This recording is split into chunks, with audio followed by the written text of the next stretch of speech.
Hello everybody, I hope you're having a wonderful day, and today I would like to share with you all an unboxing. Now, I do want to start off with saying I am expecting something to come in the mail specifically from Olatons, and it's going to be a knife they sent to me for free. I will be giving it away after I do my review and testing. I thought this was it. It isn't. It's actually something else that was just released, and it was such a good price. I had to pick it up immediately. The unpackaging knife is going to be my beautiful Rex 45 Manix 2 lightweight. I freaking love carrying this thing, but I hate sharpening it because it sucks. It's just it's not an easy blade material to sharpen. Definitely not a novice steel. Definitely on the more professional end of, I guess, blade material. Alright, this is a Remette knife. Now, it's been a while since we've had anything on here from Remette specifically, and this is actually a Rhino model. This is a budget knife. Yes, you're probably thinking to yourself, didn't Remette already release the Rhino like forever ago, and haven't you shown it off multiple times already? Yes, I have, but this is yet another new variation. So let's go ahead and get into it.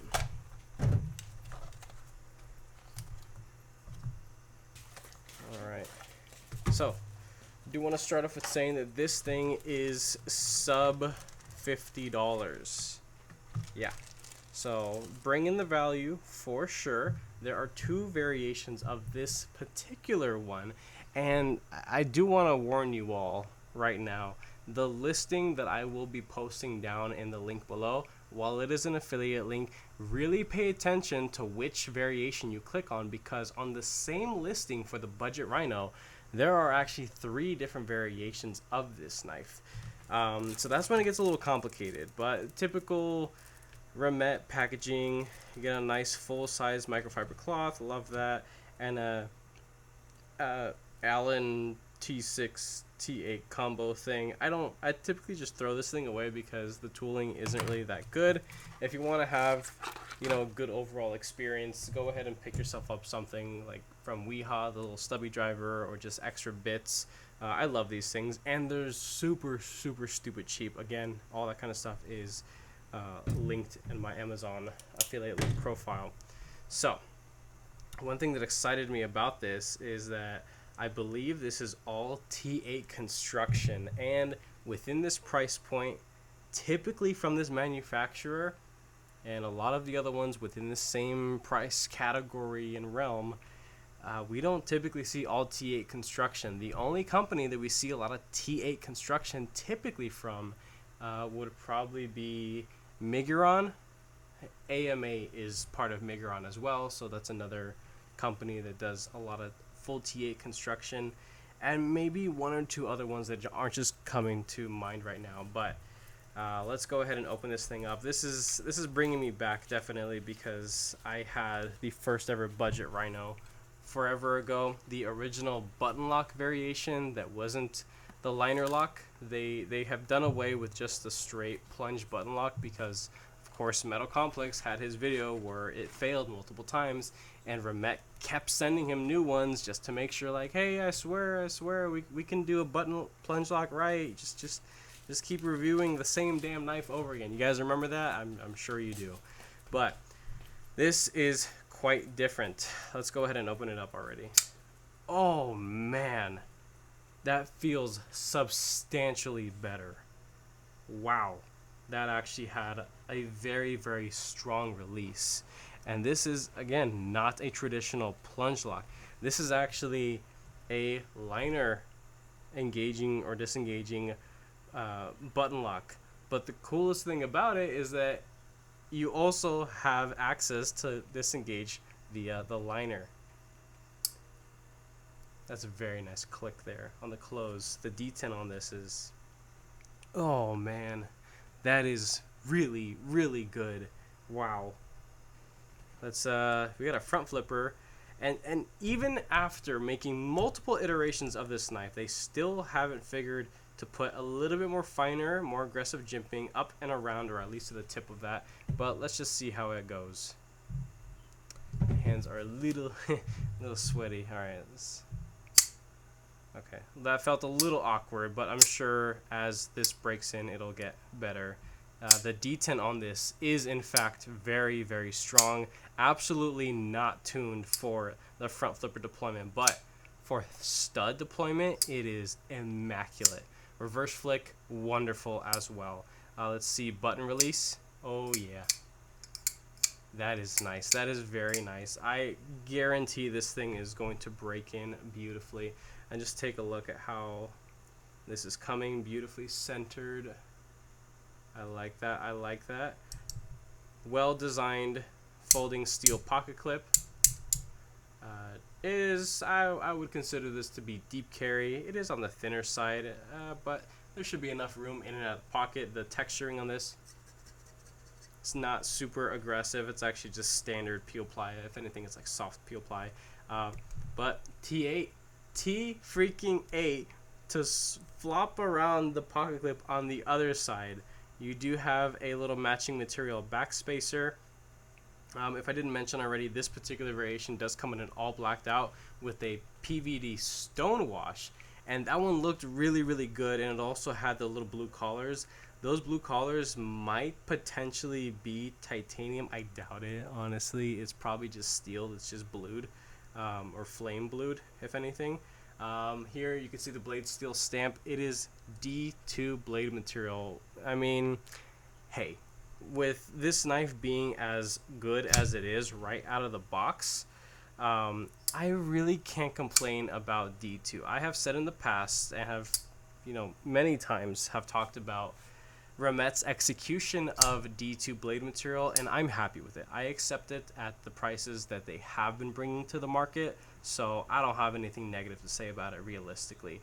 14C28N or Nitro V, 154CM, CPM 154. Those would have all been great options as well, but to keep it within well under that $50 price point, D2, you know what? I gotta be happy for what it is. It could have been freaking, I don't know, like 8CR or something, or VG10. And not that VG10 is anything bad, it's just really just a preference thing. I'll take D2. I'm happy with D2. There's nothing really wrong with it.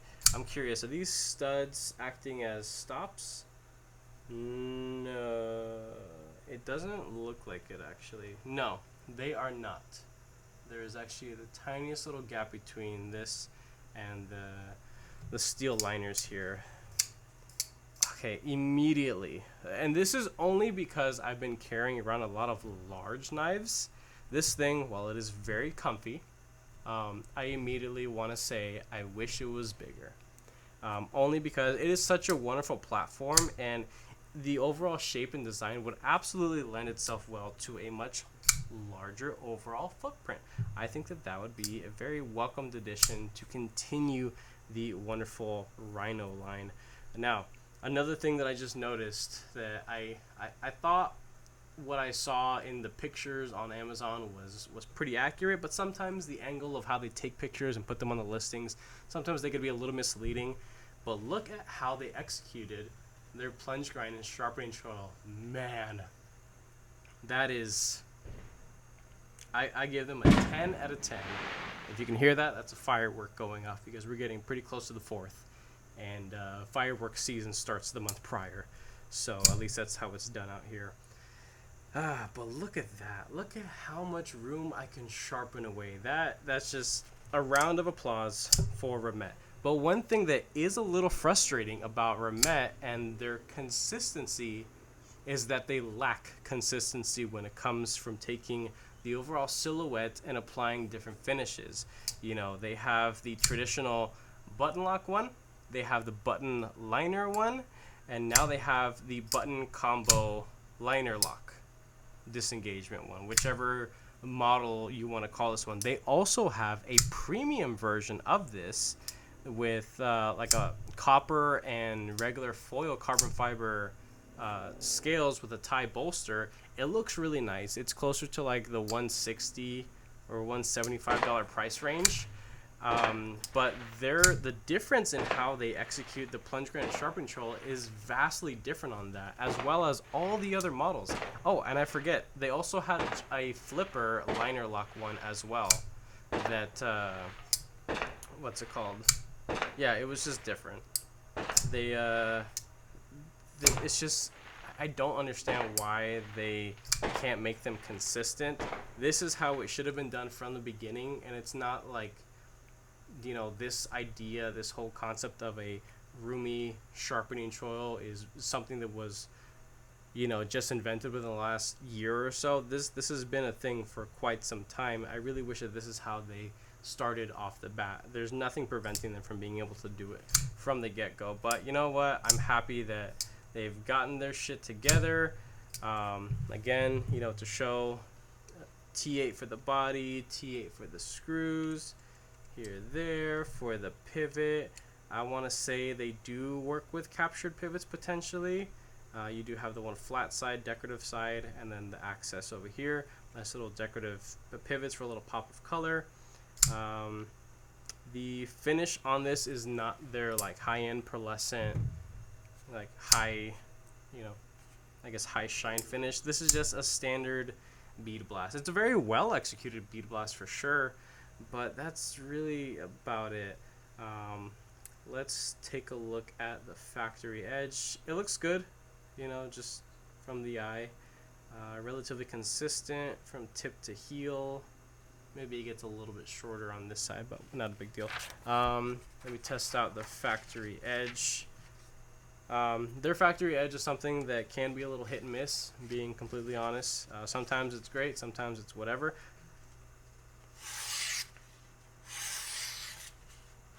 You know what? I can't be mad at that. It is a aggressive edge, for sure. But I mean, hey, I got a little curl out of that, so that's nice to see. So it's grabby. It has plenty of bite. I really do like how that button engagement feels, and the liner is very easy to get at as well. And again, the form factor of the Rhino, it's a nice little, I believe it's a 3.2 or 3.02 inch edge. So the actual cutting edge is, let me see real quick. I have my little mat here. I'm going to go ahead and say that the available cutting edge is just at 3 inches. So you know what? This is going to be legal to carry in a lot of places. I, of course, am not a lawyer, so, you know, just make sure to be up to date and knowledgeable about your own local knife laws. Let's get into some little size comparisons. I'm going to grab a handful of knives that I think would be a good show for this thing, just to compare. Let's see, some stuff, more stuff. Okay, I think this is plenty. Let's start with some little guys first. So the Vaker by Miguron. The Vaker is surprisingly, it looks like it's kind of a hair bit longer, but the way that the camera's sitting, they're kind of matched up. So we can just say that they're matched up tip to tail. CGRB Pyrite Light. The Pyrite Light is, again, in the same ballpark, damn near the same. That's it for those guys. Here we have Spyderco Native 5 Lightweight. It is, yeah, pretty much the same. Civivi Vision FG. Quite a bit bigger. I think this Rhino would have been an absolute masterpiece at that size of the Vision FG. Any bigger would have been, you know, a welcome as well. Here is the Loki 2 by Concept, designed by Stephen Dunnick. It's a little bit shorter. I mean, yeah, the Loki is just a little guy, you know? Here's something else. This is actually quite a bit bigger. The Monocolo Knives Assault Team Model 1. And we can go ahead and do the carry for today. Manix 2 Lightweight by Spyderco. So hopefully those however many knives help you guys get a good visual representation of what this Rhino is all about. It is the Rhino that we have all come to either love or hate, just in another disengagement or interaction point, which I think is a welcomed addition, genuinely. And again, I purchased this one. Remette did not send this to me. They have sent stuff in the past to me, but again, in the past, recently, it's just been crickets from them. I don't blame them. My word could be a little too harsh sometimes for them to handle, and my channel is the size that it is, so they have better luck pushing their numbers through bigger channels. But realistically, this is something that I picked up even though I knew it was probably gonna be a banger, and there's really no reason for me, for my channel, to be reviewing it. But I really did actually just want to get it in hand and just reassure myself that yes, this is actually pretty sweet. And while this is not the final review, I will be doing some sharpening. I will be reprofiling the edge now that I have plenty of room to sharpen. So reprofile it down to a much slicier performance edge. I'll be, doing some testing, some stress testing. Nothing inappropriate, of course, but I want to see what this thing can handle, because as I did a bunch of testing with the original first ever button lock one, it held up. I mean, the unit that I got, and it was not sent to me for free, I bought it, held up beautifully well. It never failed. It never had any issues. Maybe the tiniest bit of up and down after really, really wailing on the damn thing. But I can say with confidence that this genuinely feels like it is a huge step above from where they first started. So I am very, very proud of Remette from being able to make something feel this nice in relatively a short amount of time. So yeah, that is about it for now. Again, full review later on down the road. Again, this thing just has the typical bells and whistles you would expect: ceramic ball bearings, ceramic detent ball, beautiful side to side, up and down. You know what? I actually feel if I really pull on it, I can feel the tiniest bit of up and down, but that could actually work itself out. I've seen it happen before, and you know what? It could actually even get worse. Who knows? But you will find out later on when I do my full review on this thing, so stay tuned for that. But that is it. Also, before I do the whole outro thing, I do want to mention I have a Patreon, and if you enjoy the stuff that I've been putting out for the last however many years, it's been four and a half or something. Maybe I'm on the 5th year. I can't remember at this point. I have a Patreon, and I have just a couple people on there supporting me. I have a $5 and a $10. There are plenty of perks. I will be linking down my Patreon, and I have videos affiliated with the perk categories if anybody is interested: modification services, sharpening services, giveaways, things like that.